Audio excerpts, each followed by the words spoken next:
Oh, my goodness.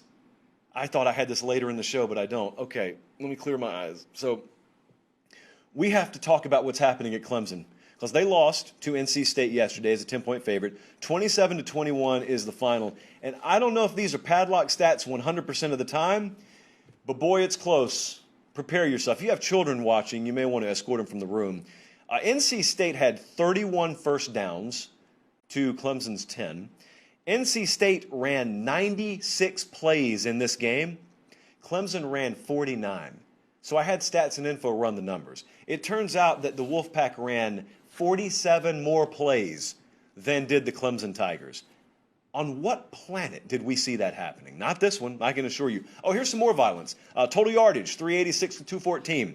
Time of possession, which is a stat I just throw out to annoy the actual stat crowd, 42 minutes to 18 minutes. It was a bloodbath. It was ugly. It really wasn't even as close as the final score indicated. It's horrific right now to watch Clemson try and operate offensively. Congratulations to NC State. And I'm saying this now because a majority of this time is going to be spent on Clemson. But congratulations to NC State. They got off the mat after losing to Mississippi State. That was a game that was full of turnovers. They rectified the situation. They ambushed Clemson. Shouldn't have been an ambush. Everyone knew it was coming, at least the environment. But there was no answer from the Tigers yesterday. Got that thing to overtime, but ended up falling short. Guys, this was clear after week one. Some of the stuff that's been happening around college football has been really chaotic and been really unpredictable. I don't think this fits that description at all. Remember, on this show at least, when we came out of that Georgia game against Clemson in Charlotte, the big talking point for a lot of people was, how will the College Football Playoff Committee handle a one-loss Clemson? And do you remember the response on this show? It was really succinct. It was really to the point. And it was essentially asking, why do we assume they're done losing? We didn't think they were done losing.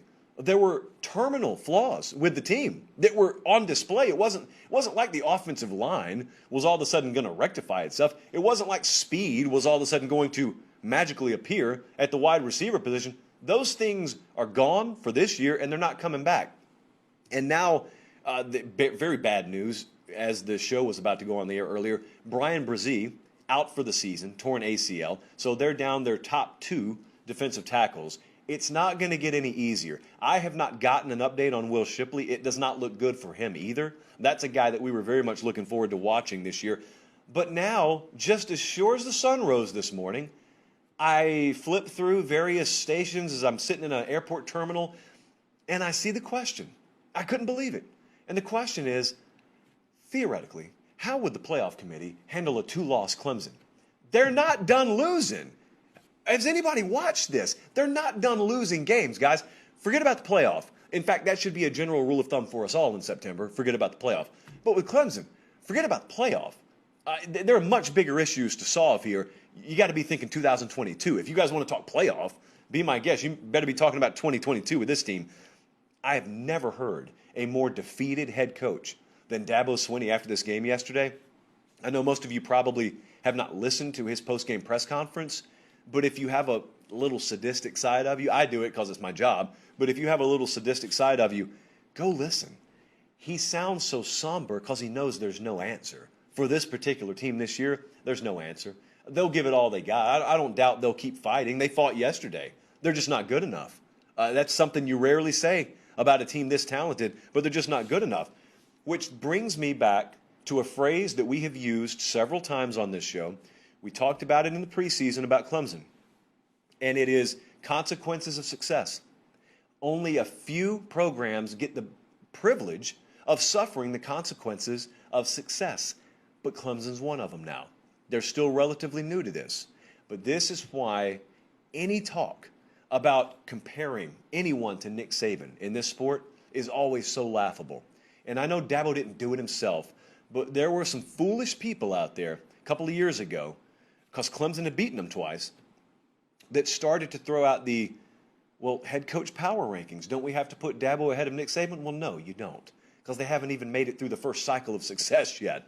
Now they found out about the cycle, or they're finding out. That's not past tense. That's present tense. They're finding out about the cycle. There is so much crap that falls in your lap that only happens when you've been to the mountaintop. You can't even imagine it. I've listened to people talk about it before. You don't even have to be a college football coach. You could be running, for all I care, you could be running a bottler distributor.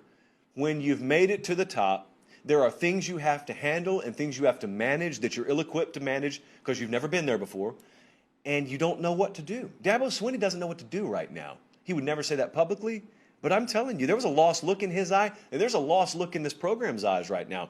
Now, you talk to Clemson fans, because I talked to several of them today on my flight home, and there was some brutal honesty. I think there's a recognition if they look in the mirror up there. Now, they're not going to listen to outsiders say it, and that's all well and good. I get it. But internally, one Clemson fan to another, I think you guys are looking at your coaching staff, and you're saying, we're not good enough. And you're not, especially offensively. You're not good enough. You're looking, and this is where rubber is going to meet the road with Dabo Swinney. You're looking at the standards and practices that go into the way he chooses to run the Clemson program. You're never going to hear me doubt the culture they built up there. It is phenomenal. They've got a process. It works. But the thing about the process is the best organizations, they do have established culture. But they've got culture and they've got flow. And by flow, I mean circulation. You've got to have a steady stream of new people and ideas and adjustments, approaches. Notice I didn't say philosophy. You're not changing the core philosophy. It got you there. You keep that. You keep the Christmas tree.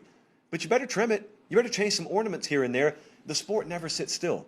As long as the sport is not going to sit still, you cannot sit still. And when it comes to that whole comparative analysis, fill in the blank versus Nick Saban has redefined and reconstructed his entire program and never left the pole position over the past decade while he did it. That's what makes him the greatest of all time. He hadn't had the situation. Nick Saban has not lost his season opener and then gone on the road and lost to Mississippi State. That doesn't happen. That never happens with them.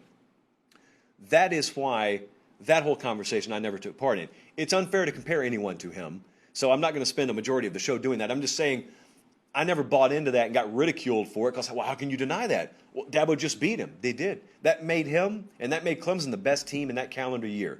Best coach, best program. That's so much more broad. That's so much more 40, 50,000 feet. So what are they going to do? I don't know what they're going to do this year, but I'll tell you one thing I am very fascinated to watch about the Clemson Tigers is if Dabo Swinney decides to adjust his approach to the transfer portal, because they don't traffic in it right now. They have kids leave because of it, but they don't take transfers. And he talked about that over the summer. He didn't slam the door on it. I think he's smart not to, because I think they're going to have to get a little bit more creative because they're very selective in the recruiting process, extremely selective. I think they've got to traffic in the transfer portal. If your competition's doing it, I'm telling you, you've got to have athletes. You don't have athletes to go 8-4, well, at least to the caliber that we're talking about, but you better have them if you want to win championships. Clemson has never won one without them. I'll tell you the other thing to watch. I don't know because I'm not in their locker room, but the one thing that you always have to watch, when you've been to the mountaintop, I've said this before, I'll say it one more time. You watch those Clemson teams in 2015 and 2016, and they were a locker room full of what can I do for Clemson-minded guys. And then guys started coming to Clemson from all over the country, and that's great. That's exactly how I'd run Clemson if I were there. But you cannot help, as long as you have humans coming in, you cannot help but be successful. Guys look at the success, and then they start thinking, what can Clemson do for me? It's natural. It's human nature. You're trying to basically rewire people. And so you never know what that means. You never know what it means in a one-possession game. You never know the difference when you get in the foxhole. You never know what that means for locker room chemistry. You just know that people start talking about that kind of stuff when you've lost games. Well, now they've lost a couple of games. So we'll see where they go because they still got a long road ahead of them. This is by no means done. They may not